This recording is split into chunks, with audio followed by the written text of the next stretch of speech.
पिछली वीडियो में हमने आपको टेंसेस के बारे में जानकारी दी थी कि टेंस कितने प्रकार के होते हैं और उनके कितने कितने भाग होते हैं। जैसा कि तुमने पिछली वीडियो में पढ़ा ही था कि 3 टेंस होते हैं, प्रेजेंट, पास्ट और फ्यूचर। उनके फिर 4 भाग होते हैं, इंडेफिनिट, कंटिन्यूअस, परफेक्ट और परफेक्ट कंटिन्यूअस। तो अब इनकी अंग्रेजी बनाने के लिए कुछ नियम होते हैं, सबके अलग अलग, सभी टेंसों के। ये जो 12 हो जाते हैं, 3 होते हैं बेसिकली, और 3 के 4 भाग, तो 12 हो गए। 12 के जो अंग्रेजी बनाने के नियम हैं वो अलग अलग हैं। तो हम आज पहले टेंस से शुरुआत करते हैं, प्रेजेंट इंडेफिनिट टेंस। तो प्रेजेंट इंडेफिनिट टेंस के वाक्यों की अंग्रेजी किस तरीके से बनती है, ये इस वीडियो में आप जानेंगे। तो सबसे पहले ये बात आती है पहचान की कि कैसे पता चले कि कौन सा वाक्य प्रेजेंट इंडेफिनिट टेंस का है। तो ध्यान देंगे, इस टेंस के वाक्यों के अंत में ता है, ती है, ते हैं आदि शब्द आते हैं। उदाहरण के तौर पे जैसे वे जाता है, हम खाते हैं, गाय घास खाती है, कुत्ता भौंकता है। वर्तमान में होने वाले कार्य इस टेंस में पता चलते हैं और इस टेंस के वाक्यों से आदत भी प्रकट होती है। तो अब नियम की बात करते हैं। इस टेंस में हेल्पिंग वर्ब, जिसे हम सहायक क्रिया कहते हैं, इज आर एम का प्रयोग नहीं करते। मतलब इस टेंस में इज आर एम का प्रयोग नहीं करेंगे, बिना ही हेल्पिंग वर्ब के, बिना ही सहायक क्रिया के ये बनते हैं, इसकी अंग्रेजी बनती है अफर्मेटिव। अफर्मेटिव वाक्य यानी कि सकारात्मक वाक्य, इन्हें स्वीकारात्मक भी बोलते हैं। इनकी बात करते हैं पहले। तो इसमें ही, शी, इट व एक वचनकर्ता के साथ क्रिया यानी कि वर्ब की फर्स्ट फॉर्म में हम एस या ईएस लगाते हैं। ठीक, उदाहरण के तौर पे जैसे देखेंगे, नंबर 1, वह प्रतिदिन स्कूल जाता है, तो he goes to school daily. अब ही एक वचन है, जैसे लिखा था ऊपर, ही, शी, इट, वह एक वचन करता, नाम हो या एक वचन जिससे लग रहा हो कि ये एक वचन करता है, सब्जेक्ट है, करता मतलब सब्जेक्ट, उसमें हम एस या ई एस का प्रयोग करेंगे वर्ब की फर्स्ट फॉर्म के साथ। इसी तरीके से दूसरा उदाहरण, सूर्य पूरब में निकलता है, तो the sun rises in the east. Rises मतलब निकलना या उगना, तो वर्ब के साथ एस हमने लगा दिया क्योंकि सूर्य एक वचन है, सन।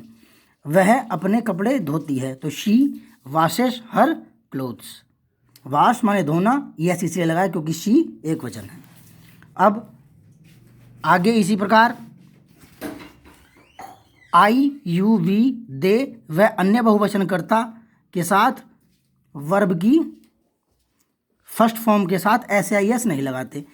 आई, यू, वी, दे व अन्य कोई बहुवचन करता है तो उसके साथ हम क्रिया की फर्स्ट फॉर्म में एस या एस नहीं लगाएंगे। जैसे उदाहरण, मैं सदैव सत्य बोलता हूँ, तो I always speak the truth. S या एस नहीं लगा क्योंकि आई के साथ हमने ऊपर लिखा है आई, यू, वी, दे व अन्य बहुवचनकर्ता के साथ एस या एस नहीं लगाते। तो I always speak the truth, मैं सदैव सत्य बोलता हूँ। अब अगला उदाहरण देखें, वे प्रतिदिन क्रिकेट खेलते हैं, दे प्ले क्रिकेट डेली। दे बहुवचन है तो इसलिए इसमें एस या एस नहीं लगाया, वर्ब की फर्स्ट फॉर्म ये। हम अपने बड़ों का सम्मान करते हैं, हम अपने बड़ों का सम्मान करते हैं, तो we respect our elders. We बहुवचन करता यानी कि प्लूरल सब्जेक्ट हो गया, तो इसमें एस या एस नहीं लगाया। वी रेस्पेक्ट आवर एल्डर्स, हम अपने बड़ों का सम्मान करते हैं। तो इसे ध्यान से देखेंगे। तो अगर मान लिया हम प्रेजेंट इंडेफिनिट टेंस के अफर्मेटिव वाक्यों की फॉर्मेशन देखें, कि बनावट देखें कि किस तरीके से बनावट हो रही है, तो बनावट जो फॉर्मेशन होगी वो ये होगी, पहले सब्जेक्ट, फिर वर्ब की फर्स्ट फॉर्म प्लस एस या ई एस यदि एक वचन करता हो, तो यदि एक वचन करता हो, नहीं है तो एस आई एस नहीं लगाएंगे। फिर ऑब्जेक्ट और फिर अदर वर्ड। अदर वर्ड जैसे कि daily, every day, today, ये अदर वर्ड होते हैं। अब हम बात करते हैं निगेटिव की, यानी कि नकारात्मक, जिन वाक्यों में नहीं हो। तो ऐसे वाक्यों की अंग्रेजी में हम डू नॉट और डज नॉट का प्रयोग करते हैं। ही, शी, इट वह एक वचनकर्ता के साथ डज नॉट का प्रयोग करते हैं, और आई, यू, वी, दे वह बहुवचनकर्ता के साथ डू नॉट का प्रयोग करते हैं। अब डू या डज होने पे, वाक्य में डू या डज होने पे हम क्रिया की फर्स्ट फॉर्म में, वर्ब की फर्स्ट फॉर्म में एस या एस का प्रयोग नहीं करेंगे, चाहे वो एक वचन हो करता चाहे बहुवचन हो।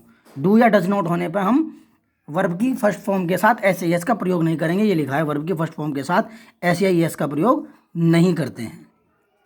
तो उदाहरण देखेंगे, जैसे हम क्रिकेट नहीं खेलते हैं, तो हम वी डू नॉट, क्योंकि वी के साथ ऊपर बताया है कि वी, दे, आई, यू के साथ हम डू नॉट का प्रयोग करेंगे, तो we do not play cricket, ऐसे एस का अब कोई मैटर नहीं रहा क्योंकि डू नॉट आ गया।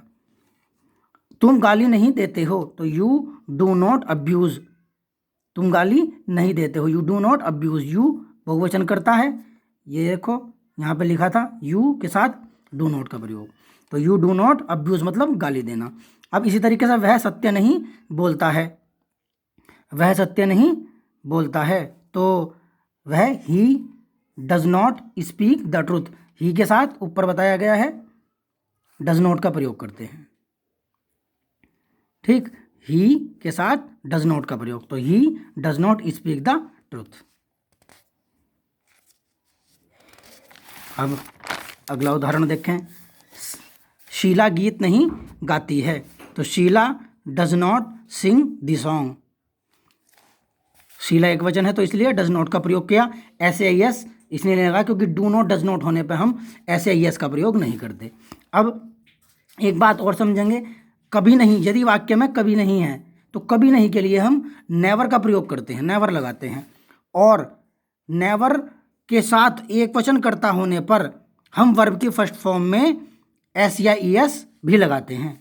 यदि एक वचन होगा और सब्जेक्ट जो है, कर्ता जो है एक वचन हो और उसमें कभी नहीं हो, तो हम एस या एस लगाएं, क्योंकि डू या डज नॉट का प्रयोग उसमें नहीं करेंगे। जैसे उदाहरण से समझें आप, उदाहरण देखें, मैं कभी झूठ नहीं बोलता हूँ, तो आई नेवर टेल ए लाई, हमने एस इसलिए नहीं लगाया क्योंकि आई के साथ हम एस या ई एस वर्ब में नहीं लगा रहे थे, जैसा कि यहाँ बताया गया था। ये देखिए, आई, यू, वी, दे व अन्य बहुवचनकर्ता के साथ एस वर्ब की फर्स्ट फॉर्म के साथ एस या ई एस नहीं लगाते, तो यहाँ पे भी हमने नेवर होने पर भी हमने एस या ई एस नहीं लगाया। I never tell a lie.